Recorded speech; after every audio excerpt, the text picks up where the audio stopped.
não quer vestir, não quer tomar banho. Quantas vezes isso não vai acontecer? Ela está demonstrando a sua personalidade, a sua individualidade. Eu sou diferente de vocês, meus pais. Eu tenho vontades. Mas uma pergunta que eu faço para vocês. Eu vou descrever uma pessoa real e irreal. Um indivíduo que faz o que bem entende. Se ele decide fazer uma coisa, ele faz. Quer seja eventualmente prejudicial a outras pessoas. Né? Que quando quer falar uma coisa, fala. Não importa se aquilo é adequado, se o ambiente é oportuno ou não. Né? Pergunta que eu faço para você. Essa pessoa tem autonomia? Essa pessoa é autônoma? Uma pessoa que faz o que quer, a hora que quer?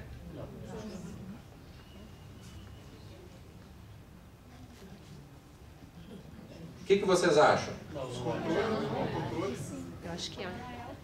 É, não é? Bom, há controvérsia, né? Então nós vamos avançar aqui na nossa discussão. Pode passar. Gente, a palavra autonomia, ela vem do grego, né? Que significa autos por si só. Eu, comigo mesmo, né? Nomos é norma, ou seja, eu ser capaz de estabelecer as minhas normas, as minhas regras, independentemente de pressões externas. Então, dentro desse conceito, essa pessoa que faz o que quer até tem autonomia, né? De certa forma, a autonomia ela é uma qualidade que traduz um anseio de liberdade da psique, né? E ela é um sintoma, né? Digamos, é uma manifestação, eu diria, de saúde do espírito, a busca de autonomia. Muito bem, pode passar. Agora, a autonomia que eu estou falando, gente, é uma autonomia diferente, não é essa autonomia. Tá? Essa autonomia do que faz o que quer, diz o que quer, a hora que quer, né? Que não respeita o outro, ela não é autonomia, ela é impulsividade. Isso é impulsividade, a pessoa que segue o impulso. Ela não é autônoma, ela é prisioneira dos seus impulsos. Embora ela pareça ser uma pessoa livre, descolada, né? Que faz o que quer, diz o que quer, ela é prisioneira da sua impulsividade. Porque ela não é adequada ao ambiente, ela não sabe calar quando precisa calar, porque tem dificuldade em reconhecer o outro, reconhecer as necessidades do outro, e se percebe como algo absolutamente separado do resto do mundo, do resto da sociedade. Né? Um psicólogo, Lawrence Kohlberg, estabeleceu 3 fases de desenvolvimento da autonomia, mas baseada na ética. É dessa autonomia que eu estou me referindo. Veja, existiria, segundo Kohlberg, uma fase pré-convencional, em que as normas, as regras de comportamento, de conduta, elas são respeitadas em função das consequências. Isso a gente vê, muitas vezes, uma situação extrema, por exemplo. O Paulo Rogério me corrija, por favor. O paciente, o indivíduo sociopata. O sociopata muitas vezes não tem sofrimento moral. Ele mata e não tem sofrimento. Mas às vezes ele cumpre regras. Cumpre regras se ele souber que você vai ser punido por aquilo. Então, as regras, as normas sociais, as normas de condutas, as normas éticas são cumpridas porque eu sei que vou receber uma punição que vai doer de alguma forma se eu não fizer aquilo. Tá? Dentro dessa fase pré-convencional, existem, segundo Kohlberg, 2 níveis. Né? Segundo esse mesmo pesquisador, nós percorremos todas essas fases, do nível 1 ao nível 6, que nós vamos chegar lá. No nível 1, então, dessa fase pré-convencional, é uma fase em que existe uma orientação egocêntrica muito intensa, em que a norma é cumprida apenas para evitar a punição. Eu faço porque se eu não fizer, vem laço. Né? Não concordo, não estou afim, acho que é uma bobagem, mas eu faço porque isso é assim mesmo. Num nível um pouquinho mais avançado, que o autor define como orientação individualista, ao cumprimento da norma ou da regra, enfim, porque eu vou receber alguma coisa em troca, que não é punição. Aí nós estamos no terreno da barganha. Eu me comporto bem porque eu vou ganhar o presentinho, porque o meu chefe, porque as pessoas vão gostar de mim, papapá, né? Bom, isso é uma fase que todos nós passamos, né? Mas a gente não vai ficar por aí. Cada um no seu tempo, cada um no seu fluxo existencial irá passar para a fase seguinte, que é a fase convencional, em que as normas de conduta, a ética de conduta, elas são cumpridas em função de uma ordem estabelecida, acordada. Existe um acordo coletivo. Nós combinamos que isso é assim, e porque nós combinamos, nós vamos fazer isso dessa maneira, né? Nessa fase convencional, em que existe um acordo, existe também esses dois níveis, em que, nesse nível 3 aqui, de orientação gregária, a norma, a regra, enfim, ela é cumprida para satisfazer os outros, para gratificar os outros. Né? No nível 4, a norma é cumprida para manter a ordem social, então já existe uma preocupação com o coletivo, né? Com o outro, com a sociedade. Passado algum tempo, algumas existências, né? A gente ingressará nessa fase aqui, pós-convencional, em que as regras, as normas, serão respeitadas em função da aceitação individual. Eu respeito aquela norma porque eu entendo ela, eu aceito ela, e porque, fundamentalmente, essas normas se referem a valores, elas significam valores que são importantes para a sociedade e para o todo. Vocês vejam a sutileza desse processo evolutivo, né? Então, nessa fase pós-convencional, eu sigo as normas porque elas me gratificam e porque eu sei que elas são importantes, né?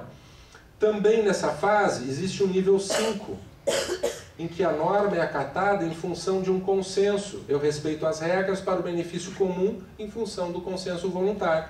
E o nível 6, que seria o mais avançado, né? As normas são cumpridas porque representam valores universais, porque representa o belo, porque representa a ordem, porque representa a lei divina, onde tudo e todos estão interconectados. Onde eu passo a perceber que qualquer ação que eu execute irá redundar num efeito que irá repercutir fora de mim e de volta para mim. Quando me der isso, conta disso, que o mal que eu faço para o outro é mal que eu faço para mim, e isso for uma coisa vivida, né, introjetada, eu vou começar a agir diferente. Eu vou começar a me dar conta que fazer bem para o outro é fazer bem para mim. Que essa coisa de que fazer bem para os outros é uma coisa sacrificial, é sacrificial quando eu estou nessas fases 1 e 2 aqui, ó. Porque senão eu vou ser punido. Agora, se eu estou na fase 5 ou 6, fazer bem aos outros é fazer bem para mim. Ser bom é receber o bem. Essa é a lei de Deus. Ela não é punitiva, ela é integradora. Não é? Pode passar. Numerosos pensadores, né? Eu trouxe aqui alguns exemplos de pensadores não espíritas, né? Estão trabalhando avidamente, intensamente para que essa nova era surja, né? Em que ética e autonomia andem juntas, em que a gente se desvincule do passado, né? Se desvincule dessas matrizes que nos aprisionam ao medo, aos ciúmes, à raiva, ao ódio, à punição, à culpa, que são todos fatores geradores de doença, de desarmonias, e a gente passe por uma fase, né, de superação disso, uma síntese de superação disso, né? Esse pesquisador aqui, que é o James Lovelock, foi ele que desenvolveu a teoria de Gaia, né? Essa teoria diz que a Terra, embora composta de pedra, matas, animais de diferentes espécies, seres humanos, né, ela se comporta como um ser único. Gaia, a Mãe Terra. Nós somos um ser único. Nós dependemos uns dos outros. E isso não é só um conceito filosófico, né? Ele é um cientista e ele trouxe uma série de evidências da biologia e da física, mostrando, né, a interconexão sutil que existe lá com a alga marinha, né, que capta o CO2 e limpa a atmosfera do CO2, né, e libera oxigênio para a gente respirar. Né? E com a poluição dos mares, a gente está matando aquela alga deixa de captar o CO2 e isso está aumentando o efeito estufa, que repercute sobre todos nós, né? E assim uma série de outros exemplos mostrando que nós somos um ser vivo. Quando nós tivermos essa consciência, a gente vai começar a tratar a natureza diferente. O ser humano, gente, é o único bichinho que faz cocô na mesma água que toma. Não é verdade? Qualquer bichinho faz xixi aqui e vai tomar água lá em cima do rio. Porque lá a água rima, a gente consegue fazer isso. Né? Tomar a mesma água em que a gente polui. Né? Pode passar. Um outro pesquisador já desencarnado, né, tem defendido a ideia que a biosfera é um sistema auto-organizado onde nenhuma das partes pode ter o controle unilateral do todo. Essa ideia de que o ser humano vai dominar a natureza, gente, não. Enquanto ele quiser dominar a natureza, nós vamos estar gerando essa bagunça que está aí. Tá? Quando autonomia e ética andarem juntos, nós vamos conquistar a natureza. Nós vamos voltar a viver em harmonia com a natureza. Utilizar da natureza sem espolhá-la, dando tempo para que ela se recicle. Assim como nós fazemos, devemos aprender a fazer com o nosso corpo e com todas as coisas que são com as quais nós nos relacionamos. Para mudarmos o mundo, precisamos pensar e agir sistemicamente. Então existe toda uma corrente do pensamento, e o Espiritismo é uma expressão dessa corrente, que se chama pensamento sistêmico. Nós somos seres interexistentes. Essa ideia de que eu estou aqui no meu mundinho, que acontece lá do lado de lá não tem nada a ver comigo, né? Isso é uma ilusão. O pensamento bom que eu gero aqui, né, age lá longe, onde eu estou precisando desse pensamento bom para reharmonizar, né? E vice-versa, né? Pode passar. E não são espíritas, e não são espiritualistas, mas são pessoas que amam a natureza e estão se dando conta que a gente precisa voltar para a natureza. Um outro pensador espírita conhecido nosso, que é o professor Cícero, né, trabalhou muito esse conceito de conscienciosfera. Nós estamos imersos numa grande mente, que é Gaia, que é a natureza, que é o cosmos. Nós somos elementos dessa grande mente. A semelhança de uma onda, que embora ela seja uma onda, ela tem uma individualidade, né? E no caso da alma, uma individualidade que sobrevive à morte do corpo físico e se emancipa através do crescimento e da evolução ao longo das múltiplas reencarnações. Essa onda está sempre fazendo parte do mar. A onda, ela é parte do mar, embora ela tenha sua individualidade.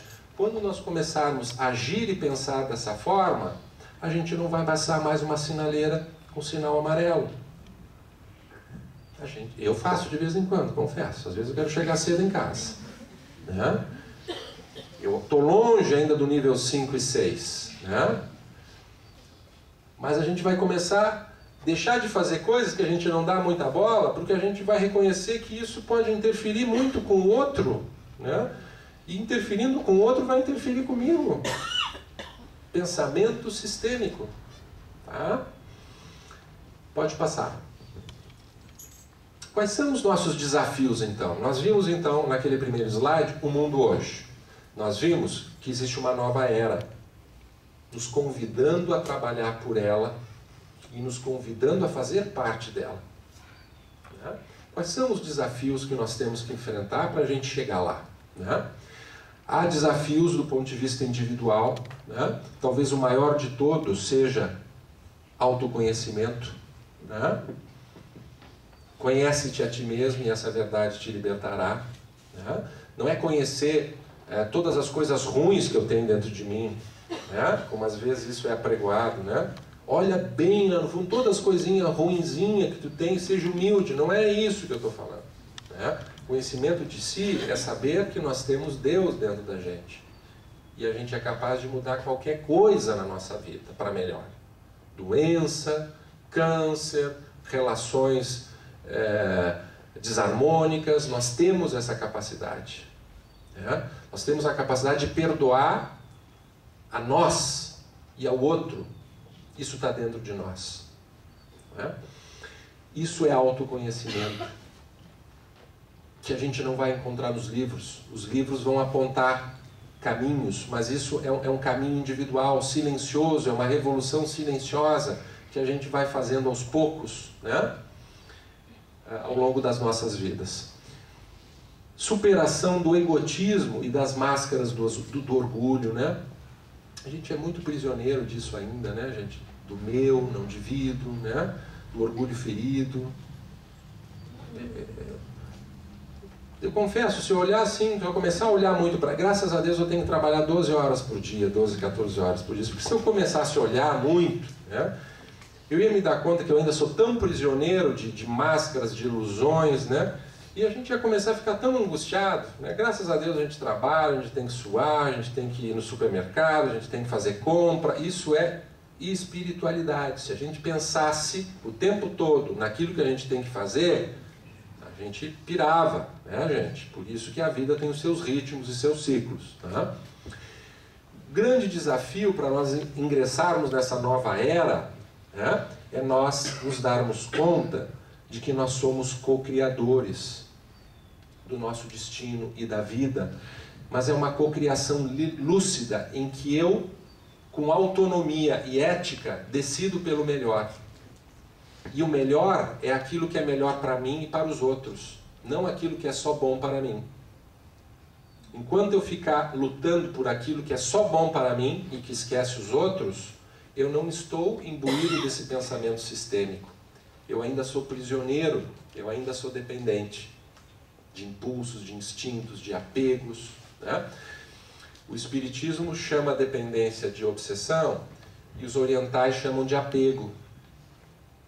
A tradição budista, a tradição hindu nos dizem: a gente sofre porque a gente se apega aos bens materiais, às pessoas, às posições sociais, à roupa, ao corpo, à beleza, à terra, à natureza. A gente está sempre se grudando nas coisas para adquirir uma segurança que a gente só vai conquistar quando nós nos reconectarmos com o mar. Quando nós nos passarmos a nos reconhecer e viver como integrantes desse oceano imenso, divino, amoroso, que nós chamamos também de Deus. Haverá também, existem desafios coletivos, né? Um exercício de fraternidade. Tudo que é lugar, né? Em qualquer momento, em tudo que é lugar. Exercitar a fraternidade.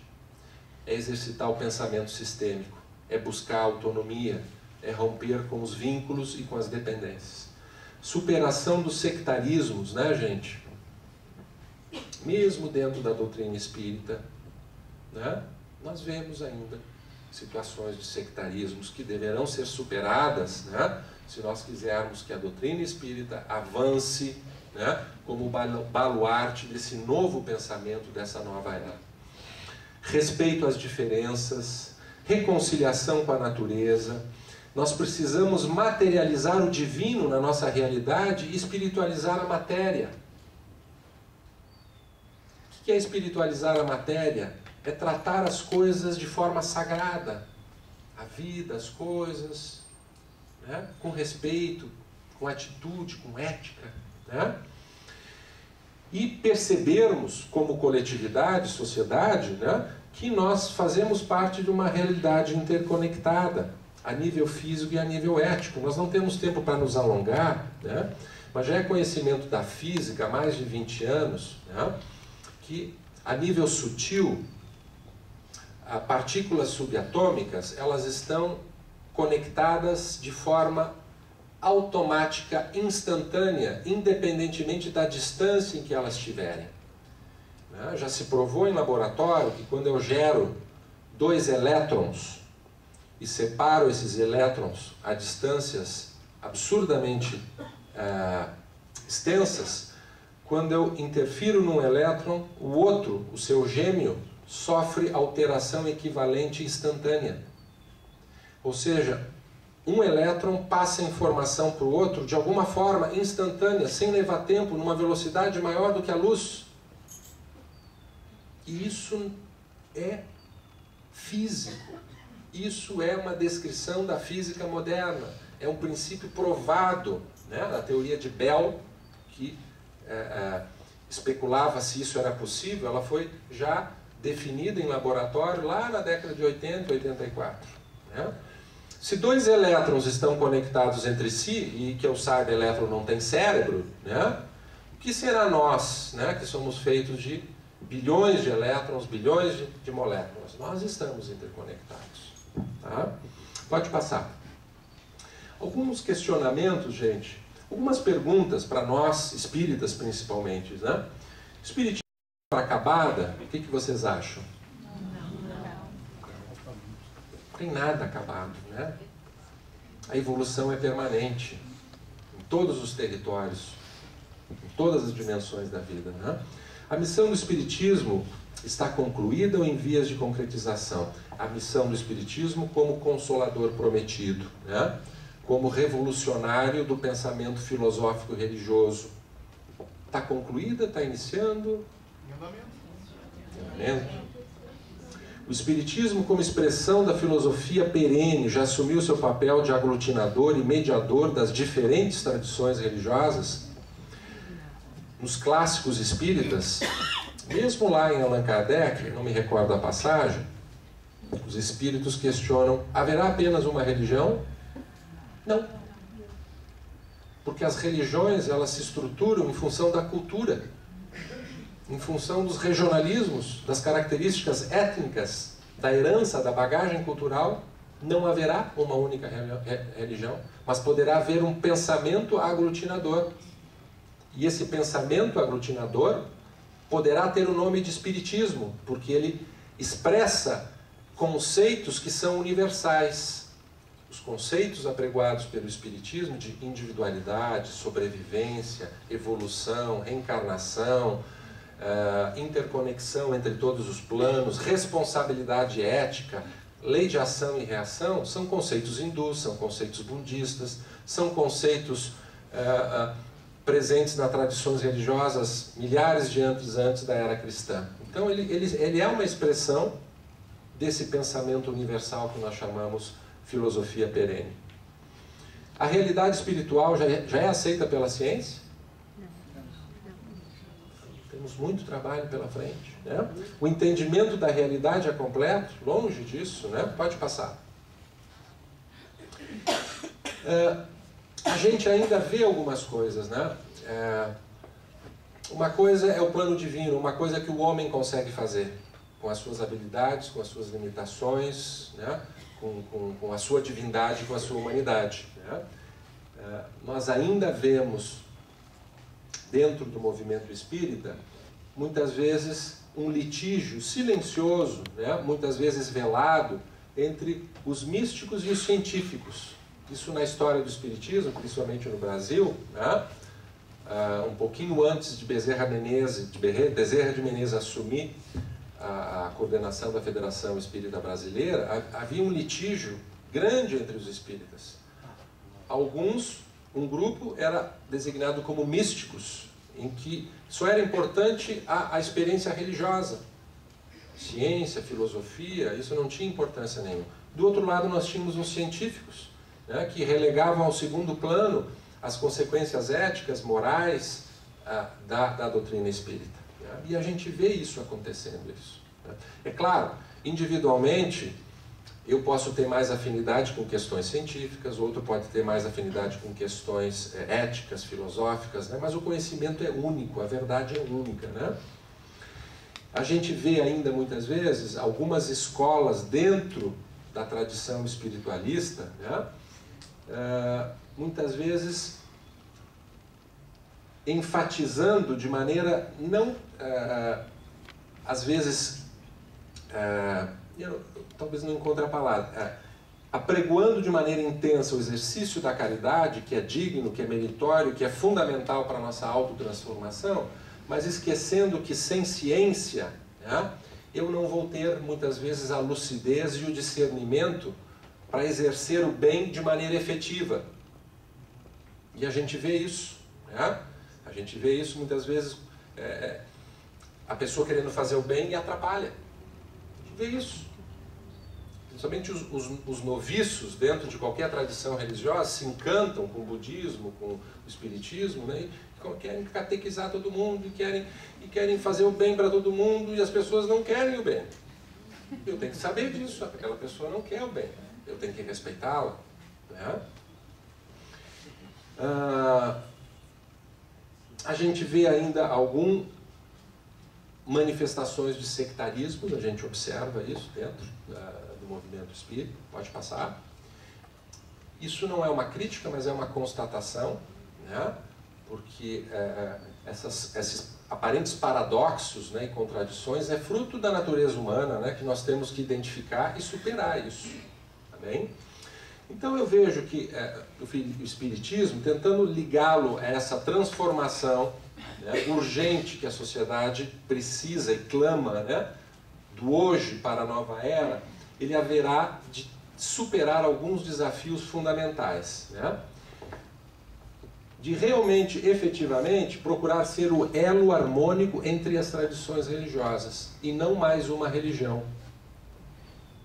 Não mais uma filosofia, mas ser um elo de ligação, preservando a sua identidade, preservando os seus conceitos basilares, preservando as suas normativas, enfim, mas funcionando como um elo de ligação, né? E, efetivamente, religar, porque religião, etimologicamente, significa religar, religar a Deus, religar ao outro, unir e não separar.